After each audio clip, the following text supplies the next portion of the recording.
ओम नमः शिवाय। हरे कृष्ण, राधे राधे। स्वागत है आपका आपके अपने चैनल द रिलीजियस लाइफ में। भोलेनाथ की कृपा आप पर और आपके परिवार पर हमेशा बनी रहे। दोस्तों, अभी तक हमने 3 अध्यायों की कथा का श्रवण किया था। शिव पुराण की 3 अध्याय हम सुन चुके। आज हम सुनेंगे चौथे अध्याय की कथा, जिसमें भगवान शंकर जी के चरित्र का वर्णन स्वयं ब्रह्मा जी ने किया है। तो वीडियो शुरू करने से पहले आपसे अनुरोध है कि अभी तक आपने मेरे चैनल को सब्सक्राइब नहीं किया है तो कृपया चैनल को सब्सक्राइब कर लें, और अगर आज का वीडियो अच्छा लगे तो वीडियो को लाइक भी करें और ज़्यादा से ज़्यादा शेयर करें। और अभी तक अगर आपने पिछले अध्यायों की कथा नहीं सुनी तो कृपया पिछले अध्यायों की कथा भी सुन लें। तो चलिए अब हम शुरू करते हैं शिव पुराण के चौथे अध्याय की कथा। महर्षि सूत जी ऋषिगणों को इतनी कथा सुनाकर कहने लगे कि श्री नारद जी का प्रश्न सुनकर श्री ब्रह्मा जी अत्यंत प्रसन्न हुए।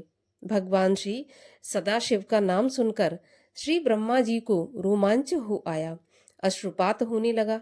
उन्होंने कहा, नारद, तू धन्य है, तूने मेरे कुल का नाम उज्जवल कर दिया, क्योंकि तुम भगवान श्री सदाशिव के भक्त बने हो। अब अपनी बुद्धि के अनुसार पहले भगवान सदाशिव के मैं शिव के निर्गुण चरित्र को कहूंगा, उसके बाद मैं उनके सगुण चरित्रों का वर्णन करूंगा। सबसे पहले यहाँ सृष्टि का कोई चिन्ह नहीं था, तब सर्वव्यापक सत्य चित्त आनंद स्वरूप केवल सदाशिव ही थे, क्योंकि वह सच्चिदानंद स्वरूप हैं। उनका मन और वाणी उनके अधीन है। ना ही वह सूक्ष्म है, ना ही वह स्थूल है, ना ही वह छोटे हैं और ना ही बड़े हैं, ना ही वह नीचे हैं, ना ही वह ऊंचे हैं। माया से रहित तथा पापों से परे हैं। वह जन्म मरण से मुक्त है, निराकार, अजन्मा और अनादि है। सारी सृष्टि के मालिक तथा सबसे बड़े हैं। कर्मों का फल देने वाले, सर्वव्यापक, आदि अंत से रहित ऐसे भगवान सदाशिव की उपासना भगवान विष्णु भी करते हैं और मैं भी करता हूँ। उनकी कृपा के बिना कोई कुछ भी प्राप्त नहीं कर सकता। भले ही योगी ध्यान अवस्था में उन्हें देख लें, लेकिन उनके आदि और अंत को बिल्कुल नहीं जानते। उन संपूर्ण ज्ञान और सत्य स्वरूप भगवान श्री सदाशिव को वेद नेति नेति कहकर पुकारते हैं। मूर्ख मनुष्य भला उन्हें क्या जान सकते हैं। वह निर्गुण, बिना आंख के देखते हैं, कान के बिना सुनते हैं, बिना नाक के सूंघते हैं, बिना मुख के सब कुछ खाते हैं, बिना जिह्वा के बोलते हैं, बिना हाथों के सारे काम करते हैं और बिना पैरों के चलते हैं। जिस महापुरुष के ऐसे विलक्षण काम हो, उनकी स्तुति भला कौन कर सकता है। उन्होंने इच्छा की कि मैं एक हूँ, और इस इच्छा के उत्पन्न होने के साथ ही वह एक हो गई। इस प्रकार निर्गुण व सगुण में कोई भेद नहीं। भगवान सदाशिव के सगुण स्वरूप का केवल ध्यान करना ही समस्त फलों का करने वाला है। वही भगवान ब्रह्मा और विष्णु के उत्पन्न करने वाले हैं। सब कर्मों के साक्षी और विराट स्वरूप हैं। उनके नाम शिव, शंकर, हर, महेश, परमदेव, जगदीश, अमीश, विदुत, परमात्मा, ब्रह्मा, ग्रीश, शंभ, सदाशिव, परमेश्वर, पार्वतीपति, त्रिशूलधारी, चक्कारी, ईश्वर, सुखदाता आदि असंख्य उनके नाम हैं।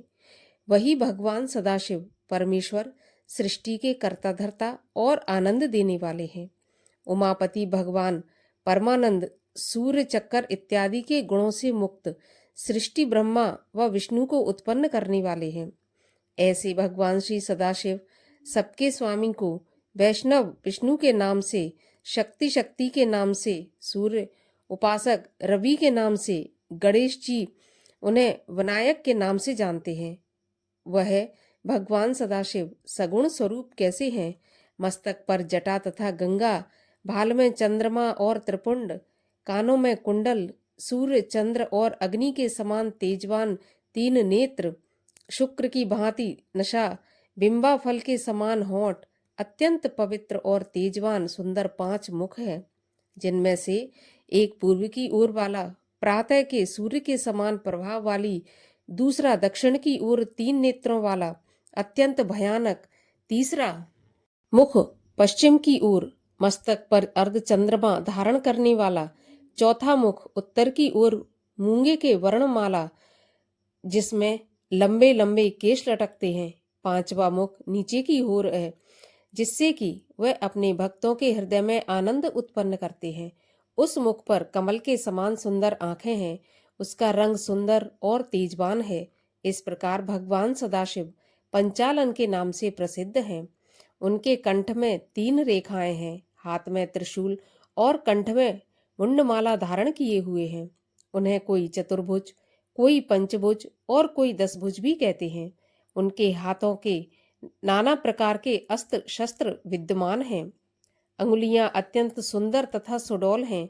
भगवान सदाशिव को दक्ष बड़ा लंबा चौड़ा पेट, सुंदर नाभि, गंभीर कटी, अद्भुत जांघें, हरी कदली खंभों के समान चिकनी गोल और सुडौल तलवे, चमकीले चंद्रमा के समान स्वच्छ सुंदर श्वेत वर्ण वाले भगवान सदाशिव मस्तक पर भस्म लगाए हुए, 5 कलाओं तथा ब्रह्मों से युक्त, तीनों शक्तियों को धारण किए हुए, 5 और अक्षरों से बने हुए शरीर वाले भगवान सदाशिव योगियों और महर्षियों के ध्यान में शीघ्र नहीं आते।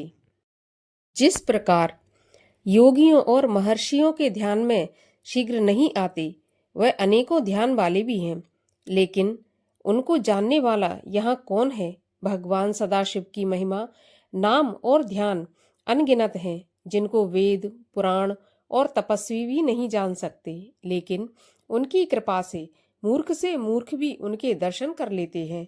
प्रमाण के लिए गंगा, व्याधि आदि के नाम के लिए जा सकते हैं। बिना प्रेम के उनको कोई नहीं देख सकता।